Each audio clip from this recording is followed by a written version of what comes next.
Thank you very much. Let me bring in Governor Perry into this conversation. As you know, the so-called super committee failed. And as a result, unless Congress takes action next year, in an election year, that would be difficult, there's not going to be any change, and that automatic trigger, as it's called, that sequestration, $1.2 trillion cut, including $600 billion in defense, will go into effect. Yeah. Here's the question. If you were president of the United States, would you compromise with Democrats in Congress in order to avoid that Washington gridlock that, if you believe the polls, the American people hate? I don't think anybody is particularly surprised that a super committee failed. It was a super failure, and I think we expected that. We had a president of the United States who is not a leader. He pitched this over to them and said, here, y'all figure this out. I've signed 6 balanced budgets as the head of the state of Texas. I worked with those legislators on a daily basis, or my staff. This president has been an absolute failure when it came to this budget process. And the idea, it was almost reprehensible to me. I've worn the uniform of this country. I've been the commander-in-chief of the 20,000+ National Guard troops we have in Texas, Dr. Paul. But it was reprehensible for me for this president to stand in front of Americans and to say that that $500 billion, $500 million plus, is not going to be on the table, and we're just going to have to work our way through it, putting young men and women's life at jeopardy. And I will tell you, as a commander-in-chief, as an American citizen, that is totally and absolutely irresponsible. Even his own Secretary of Defense said it was irresponsible. As a matter of fact, if Leon Panetta is an honorable man, he should resign and protest.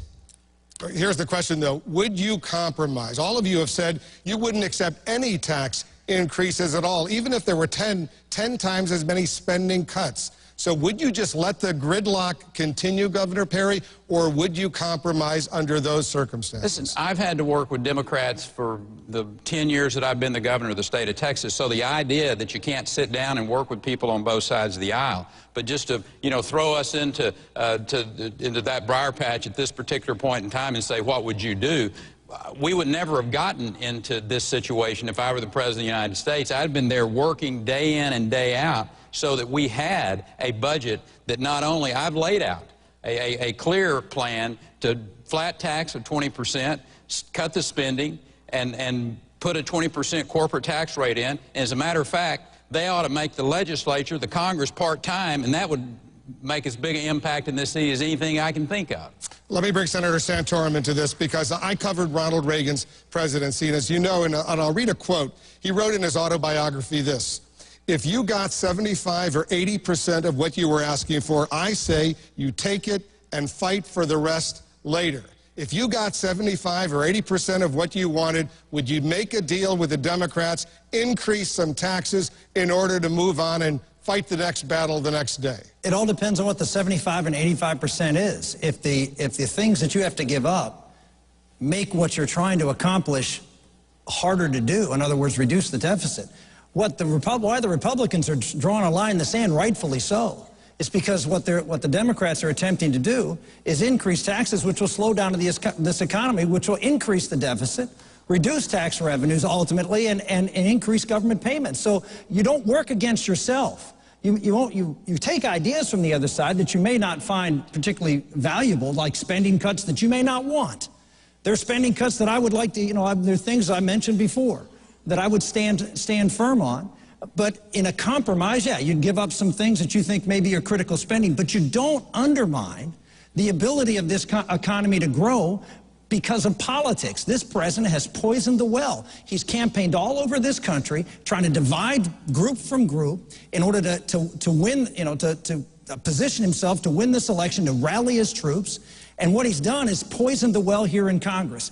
I've worked together. I've got a long track record of bipartisan accomplishments where I kept to the principles. I use welfare reform as an example.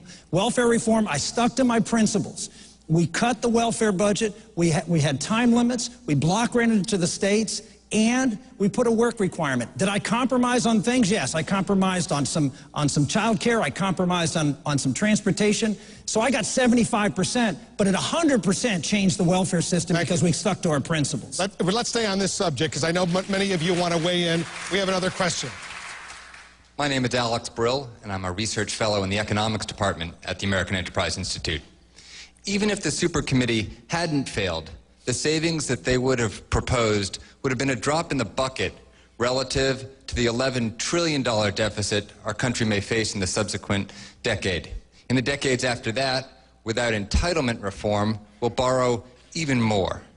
To strengthen our economy, to strengthen our country, what entitlement reform proposals would you make to address our long-term structural deficit? Good question. Speaker Gingrich. It's a great question, and it raises the core issue of really large-scale change.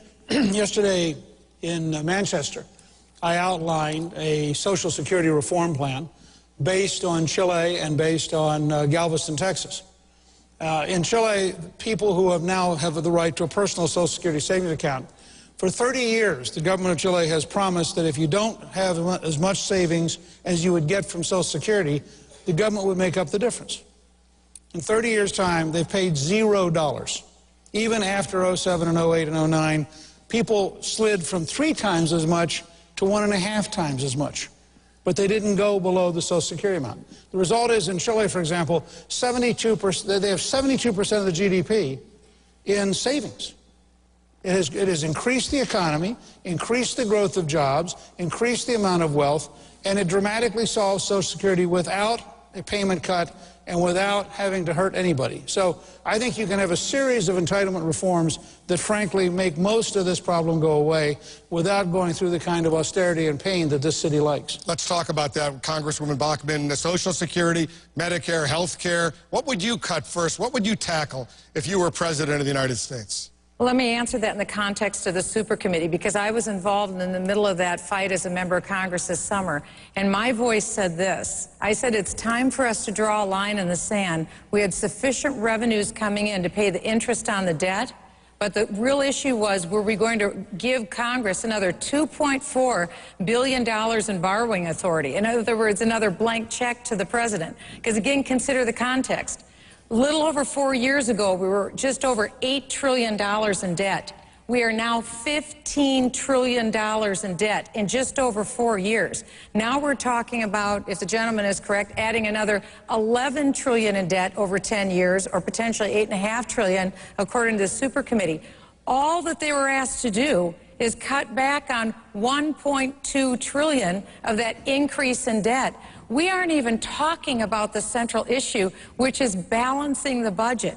We need to balance the budget and then chip away at the debt. This isn't monopoly money, because what we need to recognize is that when we are sending interest money over to China, with whom we are highly in hoc, we're not just sending our money, we're sending our power. What will happen is that our national security and our military will decrease, and our money will increase China's military. So think about that. Our money will be used to grow China's military at the expense of the United States military. That should give every American pause. All right, I want everybody to stand by. I know all of you are going to weigh in. We've got a lot more to discuss. Important issues that we're talking about. So collect your thoughts for a moment. More tough questions for the candidates, including their plans for protecting the border, reducing illegal immigration. We're live from Constitution Hall here in Washington, D.C. This is the CNN Republican National Security Debate.